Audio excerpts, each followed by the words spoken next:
हाँ जी दोस्तों, तो स्वागत करते हैं आप सभी का एक बार फिर से हमारे यूट्यूब चैनल में। तो दोस्तों, जब बाबा जी का भंडारा परौर में हुआ था, वहाँ पर बाबा जी ने कुछ वाणी की लाइनें फरमाई थीं।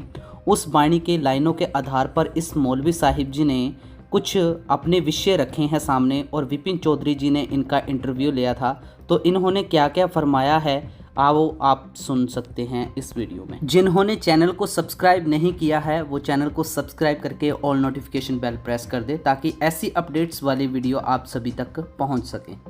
अभी 2-3 दिन पहले राधा स्वामी संत मत प्रमुख बाबा गुरिंदर सिंह जी ने हिमाचल के परौर में सत्संग फरमाया, जहां पर उन्होंने कहा कि धार्मिक स्थलों में मत्था टेकना, नाक रगड़ना परमार्थ नहीं है। अगर वास्तव में धार्मिक स्थलों पर मत्था टेकना और नाक रगड़ना परमार्थ नहीं है, तो फिर धार्मिक स्थलों की आवश्यकता आखिर क्यों है? बातचीत करने के लिए आज हमारे साथ खुर्शीद मलिक चिश्ती जी हैं।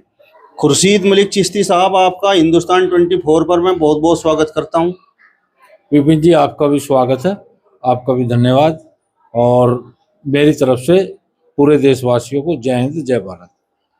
सबसे पहले तो मैं आपसे यही जानना चाहता हूं, आप अक्सर किताबें पढ़ते रहते हैं, धार्मिक किताबें भी आप बहुत पढ़ते हैं और अलग अलग संत मतों की किताबें भी आप पढ़ते हैं।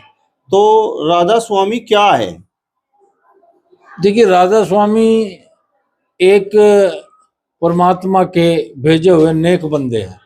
जैसे वो उन्हें नबी तो कह नहीं सकते, वली और गोश को सब कह सकते हैं, और अवतार नहीं कह सकते, क्योंकि अवतार तो रामचंद्र जी हुए, कृष्ण जी हुए, लक्ष्मण जी हुए, और वो अवतार जो है वो अलग चीजें हैं। लेकिन वो जो है जो कलयुग में जो रास्ता दिखाने वाले हैं, हमें जो राह भटक जाते हैं उसको सही रास्ते पर लाने वाले, वो गुरु राधा स्वामी जी हैं। अब मेरा सवाल आपसे ये है कि राधा स्वामी संत मत प्रमुख बाबा गुरिंदर सिंह जी का मैं सत्संग सुन रहा था। उन्होंने कहा कि नाम सत है, जग झूठ है। तो ये क्या है? मतलब थोड़ा इसके बारे में विस्तार से आप बताइए। उनका कहने का मतलब ये था, नाम सत्य है, जग झूठ है। ये सत्य है, जो सत्य है वो सिर्फ ईश्वर का नाम है, खुदा का नाम है। ये जो संसार है ये झूठा है। जग माने संसार, ये संसार झूठा है। यहाँ हम लोग सब किराए पे हैं। ये परमात्मा ने हमें अपना मकान किराए पे दे रखा है। जब जब हमारा समय पूरा हो जाएगा वो अपने पास वो हम लोगों को बुला लेंगे। जैसे हम आए हैं वैसे ही लौट के हमें जाना है। कोई जो जाएगा वो अच्छे कर्म उसके साथ जाएंगे, जो कर्म करेगा अच्छे वो साथ जाएंगे। जैसे कहते हैं, जैसे कर्म करेगा बंदा वैसे फल देगा भगवान, ये है गीता का ज्ञान। तो कर्म ही सर्वश्रेष्ठ है। गुरु जी हमें कर्म अच्छा करने को बताते हैं कि आप कर्म अच्छा करिए। रही मंदिरों की और मस्जिदों की बात, उसमें मैं एक चीज आपको कहता हूँ, कबीरदास जी ने कही, कंकर पत्थर जोड़ के मस्जिद ले बनाए, मुल्ला कांके वांग रो क्या बहरा हुआ खुदाए। और दुनिया ऐसी बावरी कि पत्थर पूजन जाए, और घर की चक्की कोई ना पूजे जिसका पीसो खाए। कि है इंसान, तू कितना बावरा हो रहा है, जिस चक्की का तू पीसा खाता है वो भी तो पत्थर है, उसको पूज ले। और कृष्ण जी ने ये सिद्ध करके दिखा दिया था कि पत्थर पूजे हरि मिले तो मैं पूजू पहाड़। ये भी कबीरदास का दोहा है, क्योंकि कृष्ण जी ने जब वहाँ इंद्र महाराज की जो है वो पूजा करते थे, ग्वाले सारे, और उन्होंने फिर वो कृष्ण जी आए तो उन्होंने वो बंद कर दी पूजा। वो उन्होंने कहा नहीं, भगवान कोई और है, आप इसकी पूजा क्यों करते हैं? तो वो पूरे नाराज हो गए। महाभारत जिसने पढ़ी होगी उनको पता होगा। तो वो पूरे नाराज हुए। इंद्र महाराज ने कहा, मेघ को कहा, मेघ को, बादलों को कहा बरसो, इतना बरसो कि सब डूब जाए, इनके पशु पक्षी ये सब डूब जाए। तो वो बहुत जोर के बारिश होने लगी। तो उन्होंने कहा कि ठीक है, आप जो है पहाड़ के नीचे आ जाओ। आपने देखी होगी कृष्ण जी की इस उंगली पर, तितली उंगली के ऊपर पहाड़ रुका हुआ है। तो वो सारे पशु पक्षी तो वो नीचे ले आए थे। तब उन्होंने कहा था, पत्थर पूजे हरि मिले तो मैं पूजू पहाड़। लेकिन ये सब एक आस्था का होता है। जहां आस्था होती है, जहां आस्था वहां बंद द्वार में भी रास्ता। और ईश्वर जो है ना 80 गेट है, अल्लाह 80 गेट है। वो एक दर बंद होता है तो वो 80 खोलता है। इसलिए कभी भी ये नहीं है, उनका कहने का मतलब कुछ और है। महाराज जी का, उनका कहने का मतलब है दुनिया जो है फानी है। फानी मतलब इसको तो खत्म होना है एक दिन, ये खत्म होगी ये दुनिया, यहाँ कोई नहीं, सदा किसी की नहीं चली। ये देखो बजरंग बली होए, हजरत अली होए, भीम जैसे बली होए, युधिष्ठिर जैसे सच्चा होए, राजा हरिश्चंद्र जैसे होए, तो ये देखो आप कितने बड़े बड़े संत, लेकिन सब गए। तो जाना है सबको, वो गुरु जी जो कहते हैं सत्य रही मस्तिष्क की। हमारे जो है प्रहलाद जी हुए, हिरण्यम कश्यप के लड़के थे, तो उन्होंने वो बिल्ली की घटना देखने के बाद वो जो बिल्ली थी उसके बच्चे उसमें रह गए कच्चे घड़े में। तो कुमार वो रख रहे थे, आवा आवा पहले 1.25 महीने में पड़ता था। तो उन्होंने कुमार रख रहे थे में, तो उन्होंने वो कहा भाई इसको तो हरि जाने, हरि हरि माने विष्णु। उन्होंने कहा भाई हरि के उसमें आवा तो नहीं पढ़ सकता अब। तो उसने कहा, अब वो बच्चे खेल रहे थे, उन्होंने कहा भाई मेरे पिताजी से बड़ा भगवान है कोई, क्योंकि हिरण्यम कश्यप अपना आपको भगवान को आया करा था। तो उन्होंने कहा मेरे से भी बड़ा कोई भगवान है। तो उन्होंने कहा भाई देखने जरूर आऊंगा। तो 1.25 महीने बाद जब आवा पटा तो देखा उसके आसपास के जो गड़े थे वो कच्चे थे और वो दोनों बिल्ली के बच्चे सुरक्षित थे। उसने कहा हरि का भजन बजा, तो वहीं से वो हिरण्यम कश्यप का लड़का जो है वो प्रहलाद वो भक्त हो गया हरि का। तो उसने बहुत उसको हाथी से कुचलवाया, पहाड़ से फिकवाया, सब वो करा, लेकिन लास्ट में उसने एक खंबा तत्ता करवाया, गर्म करवाया, खंबा गर्म करवाया। तो उसको दिखा भाई ये खंबा तो गर्म है, इसे जला देगा। तो उससे बच्चों का कोली भर इसकी। तो उसके अंदर हरि की आस्था थी, हरि की आस्था। जब उसके हरि की आस्था थी तो उसने खंबे कोली भरी तो खंबा ठंडा हो गया, ठंडा। तो इसका मतलब ये है जिसकी आस्था जहां है वो परमात्मा उसी रूप में उसकी मदद करता है। मेरा सवाल आपसे ये है कि आपने अभी कहा कि नाम के बारे में आपने बताया और बड़े सुंदर तरीके से आपने समझाया भी, तो क्या नाम ही भगवान है? हाँ, सदा नाम साईं का, साईं माने भगवान, सदा नाम साईं का, साईं माने खुदा, साईं माने वाहिगुरु, साईं माने रब, साईं माने गुरु। जैसे गुरु गोविंद दो खड़े काके लागू पाए, बलहारी गुरु आपने जीव गोविंद दियो मिलाए। गुरु सबसे बड़ी चीज है, इसलिए गुरु कोई भी हो। आप देखिए, आप अर्जुन के गुरु कौन थे? गुरु द्रोणाचार्य। और पांडवों के भी गुरु वही थे, लेकिन कौरवों के भी गुरु वही थे। लेकिन उन्होंने क्या किया? उन्होंने अच्छाई ग्रहण की। पंडितों ने, जो पांडव थे हमारे 5, उन्होंने अच्छाई ग्रहण की। जो 101 थे कौरव, उन्होंने बुराई ग्रहण की। तो इसलिए गुरु से जो चीज लेनी है वो आस्था होती है, उसके मन में होती है, ये सारी चीजें होती है। तो वो गुरु जो है सही रास्ता हमें दिखाता है, इसलिए गुरु सर्वश्रेष्ठ है, दुनिया में भी और ऊपर ईश्वर के यहाँ भी। अगर नाम ही भगवान है तो फिर जो धार्मिक स्थल हैं तो उनमें लोग जिस तरीके से कहीं पर राम की मूर्ति है, कहीं पर कृष्ण की मूर्ति है, कहीं पर राधा की मूर्ति है, कहीं पर शिव शंकर भगवान की मूर्ति है, कहीं पर मस्जिद हैं, कहीं पर गुरुद्वारे हैं, तो फिर ये सब क्यों है? ये देखिए आप, मैंने अभी बताया आपको, वो अवतार आए। जैसे हमारे हजूर सल्लल्लाहु अलैहि वसल्लम आए, वो नबी आए, उन पर कुरान कलाम पाक नाजिल हुई। उससे पहले मूसा अलैहिस्सलाम आए, उससे पहले ईसा अलैहिस्सलाम आए। हमारे जो है सतयुग में ये देखिए आप, राजा हरिश्चंद्र थे, उनके जो है 10वीं 12वीं पीढ़ी में जाकर श्री रामचंद्र जी आए। और उससे पहले जो कृष्ण जी द्वापर में, त्रेता में सब आते रहे। तो ऐसे ही हमारे जो धर्म में है, दीन में है, 1,24,000 कुछ वो पैगंबर आए। आप ये देख लो 36 करोड़ देवी देवता सनातन धर्म में आए। तो वो आस्था है, जो हमारे बड़े बुजुर्ग आए हैं उनकी आस्था है। इसलिए जो जैसे भी उनको दिल में शांति मिलती है वो ऐसे ही शांति उसमें करता है। किसी को मंदिर में शांति मिलती है, किसी को मस्जिद में शांति मिलती है, किसी को गुरुद्वारे में शांति मिलती है। गुरु गोविंद सिंह जी आए, आप गुरु नानक जी आए, आप देखो गुरु नानक जी ने कितना जबरदस्त ये किया। तो वो सब वो अवतार हैं, उसके नेक बंदे हैं, जो ईश्वर ने, खुदा ने, भगवान ने उनको भेजा है। वो धरती पे अच्छाई फैलाने के लिए आए हैं, वो बुराई नहीं कर सकते। ये अंधकार जो है उसको अंधकार में प्रकाश डालने के लिए आए हैं। अगर ये नहीं रहेंगे तो प्रकाश खत्म हो जाएगा और कलयुग का चारों पैर कलयुग के जम जाएंगे। क्या राधा स्वामी संत मत लोगों को परमार्थ के रास्ते पर लेकर जा रहा है? क्या आप महसूस कर रहे हैं? मैं ये महसूस करता हूं कि वो एक ऐसे इंसान है जिनकी तारीफ जितनी भी करी जाए ये समझ लो सूरज को मोमबत्ती दिखाने के बराबर है। क्योंकि सूरज के सामने मोमबत्ती रखेंगे तो उसका प्रकाश तो नहीं होगा, प्रकाश तो सूरज का होगा। तो ऐसे ही गुरु जी जो है उनका प्रकाश उनका है, उनके गुरु जी का भी वो प्रकाश है, उनके गुरु जी का भी वही प्रकाश है। तो वो प्रकाश चला आ रहा है। तो ऐसा नहीं है, वो तो परमात्मा के खुदा के नेक बंदे हैं। वो हमारे एक ऐसा दीपक है जो अंधकार को दूर भगा रहे हैं। ज्ञान का दीपक, ज्ञान का दीपक है वो, ज्ञान का दीपक है। ऐसा नहीं है, गुरु महाराज जी ज्ञान का दीपक है और वो जो है आप देखिए उनके शिष्य भी ज्ञान का दीपक है। मैं आपको एक बताऊं, जो गुरु महाराज को मानते हैं, राधा स्वामी को मानता है, उनका शिष्य कभी ये नहीं चाहता मैं दूसरे से नफरत करूं, कभी गुंडागर्दी नहीं करता, कभी किसी को, उनका इतना बड़ा बड़ा प्रोग्राम है, लाखों आदमी आते हैं, कभी कोई मंदिर मस्जिद रखने की जरूरत नहीं पड़ती और कहीं कोई भी वाद विवाद नहीं होता।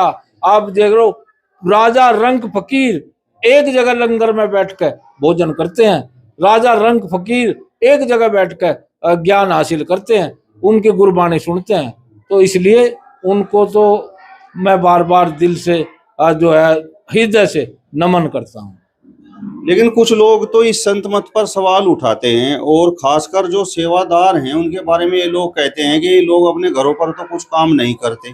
महिलाओं के बारे में भी कहते हैं कि अपने सास ससुर की सेवा नहीं करती और वहाँ डेरे में जाकर खूब सेवा होती है और उसको सेवा का नाम दिया जाता है। तो क्या वास्तव में जो लोग अपने सास ससुर की सेवा नहीं करते हैं, अपने परिजनों की सेवा नहीं करते हैं और डेरे में वो जाकर सेवा कर रहे हैं, तो क्या वास्तव में वो सेवा है?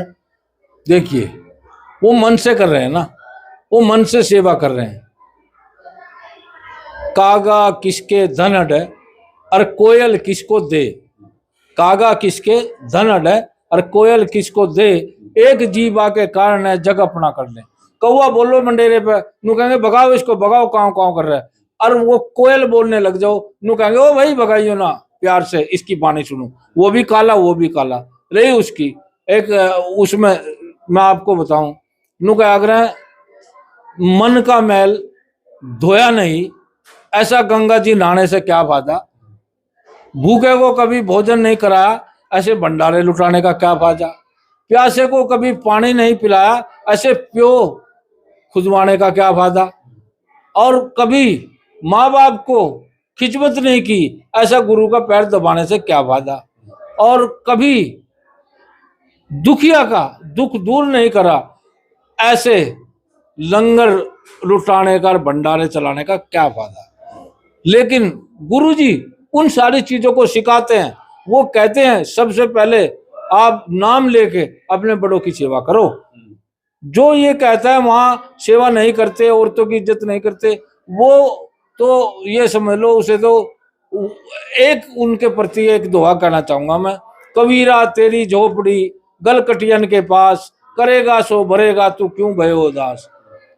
कबीरदास जी जहाँ भजन कर रहे थे, सामने कसाई था, सदन कसाई, वो रोज बकरे काटा कर रहा था। तो परमात्मा जरूर लो लगाई, या परमात्मा सुबह मेरा भजन करने का टाइम और ये जो है बकरे काटता है। तो आवाज आई आसमान से, आकाशवाणी हुई, कहा ए कबीरा, कबीरा तेरी झोपड़ी गलकटियन के पास, करेगा सो भरेगा तू क्यों भयो उदास। वो जो बोलते हैं ना संत मंत को गलत बोलते हैं, उनकी करनी उनके सामने है। क्योंकि भैया रावण के मानने वाले लोग भी तो संसार में हैं। वो रावण को वो मानते, वो रावण 16 विद्या विद्वान था, श्री रामचंद्र जी 14 विद्या विद्वान थे, लेकिन फतेह किसकी हुई? 14 विद्या विद्वान की। कारण वो 16 विद्या विद्वान जरूर था, लेकिन उसके अंदर विद्या का अंश नहीं था, अहंकारी था। तो वे लोग अहंकारी हैं जो गुरु जी को गलत बताते, उनके लिए तो मैं दुआ करूंगा कि परमात्मा जो है उनको सतबुद्धि दे और नेक रास्ता लगाए। आपने भी कहा कि राधा स्वामी संत मत में चाहे कोई राजा हो या फिर रंक हो, कोई ऊंचा हो या फिर कोई नीचा हो, मतलब सभी लोग एक जगह बैठकर लंगर करते हैं। लेकिन कुछ लोग ये भी कहते हैं कि वहाँ पर भी ऊंच नीच का भेदभाव होता है। कुछ विशेष लोगों को महाराज जी अलग से दर्शन देते हैं और जनता को जिस समय वहाँ पर जो संगत आती है, सत्संग चलता है, उस समय फिर दर्शन दिए जाते हैं। उसका मैं खंडन करता हूँ, सरासर गलत है। पीछे से प्रधानमंत्री श्री नरेंद्र मोदी जी, हमारे प्रिय प्रधानमंत्री श्री नरेंद्र मोदी जी आश्रम में गए। जब आश्रम में गए तो महाराज जी जो है उनके साथ साथ संगत के बीच में को घूमे, उन्हें लेकर अलग कमरे में नहीं बैठे, संगत के बीच में। जब वो गए प्रधानमंत्री जी अंदर तो जब ही खड़े हो गए महाराज जी, और उनको संगत में सारी महिलाएं बैठी, पहले महिलाओं को निकाला, फिर पुरुषों में को निकाला, लंगर में लेकर गए, उसमें लेकर गए, और वो हाथ जोड़ते रहे। और उन्होंने जो है प्रणाम किया प्रधानमंत्री जी ने, सारी महिलाओं को, सारे सत्संगियों को और सबको। और वो चाहते तो प्रधानमंत्री को क्यों घुमाते पब्लिक में। सब ने दर्शन किए, सब ने वो किया। वो मैंने वीडियो देखी, मैं बड़ा खुश हुआ। मैंने कहा भाई वाह, कमाल की बात है। और नहीं तो लोग हमने देख के प्रधानमंत्री को छोड़, एक विधायक आ जा, लोग बाहर खड़े रहे, उसको लेकर कमरे में मर जा। तो ऐसा कुछ नहीं है। वो संसारिक आदमी नहीं है, वो तो ईश्वर के दूत हैं, वो तो ईश्वर के भेजे हुए वो है।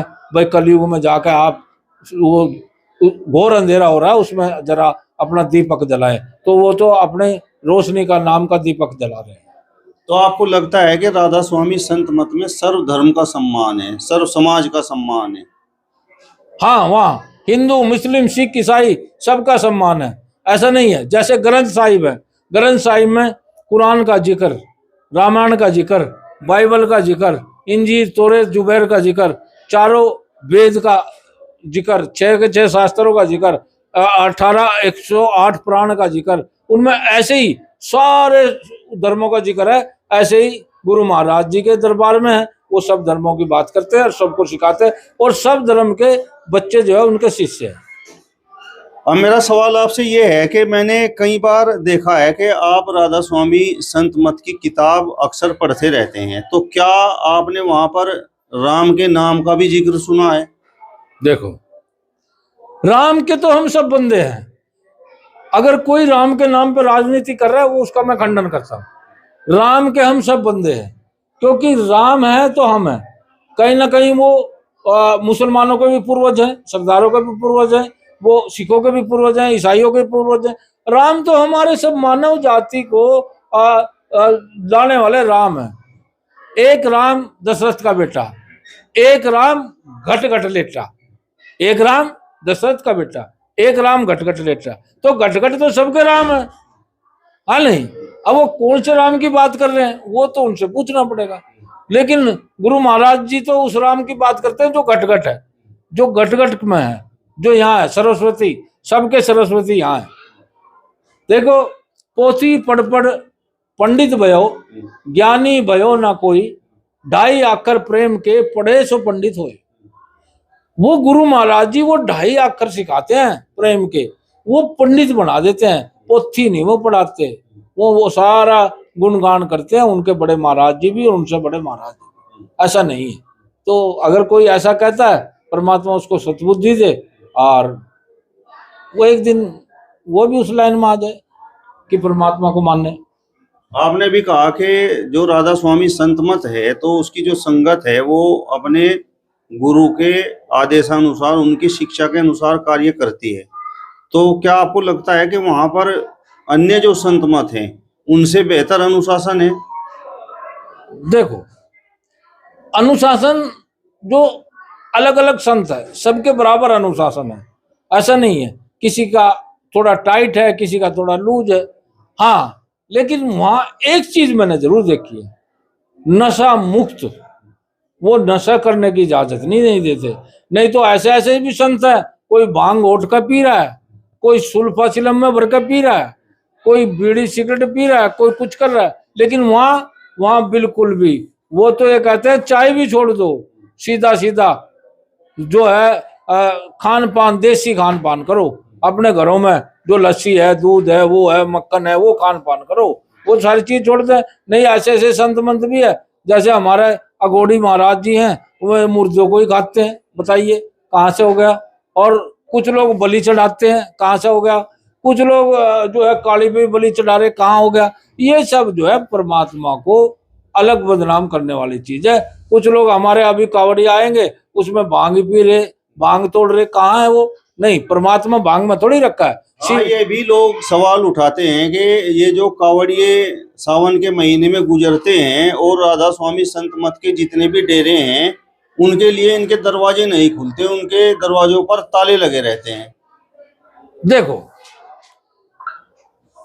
वो ज्यादा तो मैं नहीं कहूंगा, लेकिन इतना जरूर कहूंगा कि वहां इंसानियत की पहचान होती है और इंसानियत की मदद होती है। लेकिन जब आदमी भांग पी लेता है, शराब पी लेता है, दारू पी लेता है, वो इंसान कहाँ, वो तो शैतान हो जाता है। इसलिए कोई भी हो, जैसा खाएगा अन्न ऐसा हो जाएगा मन, और जैसा पिएगा पानी ऐसी हो जाएगी वाणी। तो वो इसलिए बंद कर देते हैं, ये आके यहाँ शैतानी करेंगे, वो करेंगे, उसमें कुछ नहीं है। एक आदमी मस्जिद में नमाज पढ़ रहा है और वो जो है वहाँ 10 लोग नमाज पढ़ रहे हैं, और वहां जाकर जो है वहाँ जय श्री राम का नारा लगा रहे। भाई तुम कितने बड़े भगत हो राम के, जो नमाज पढ़ रहे वो भी तो राम के हैं। बताइए कौन से, आप ये बताइए। ईद हुई, अभी ईद हुई, ईद में इतना मामला हुआ, लाखों लाखों लोगों ने ईद पढ़ी नमाज। कहीं मंदिर ढकने की जरूरत पड़ी, कहीं गुरुद्वारा ढकने की जरूरत पड़ी, कहीं कोई झगड़ा हुआ, कोई मतलब नहीं। लेकिन ये पता नहीं क्या है, ये कहाँ बदनाम कर रहे हैं। ये तो इसको आस्था नहीं मानता मैं, ये तो अलग षड्यंत्र है, इसका तो मैं खंडन करता हूँ।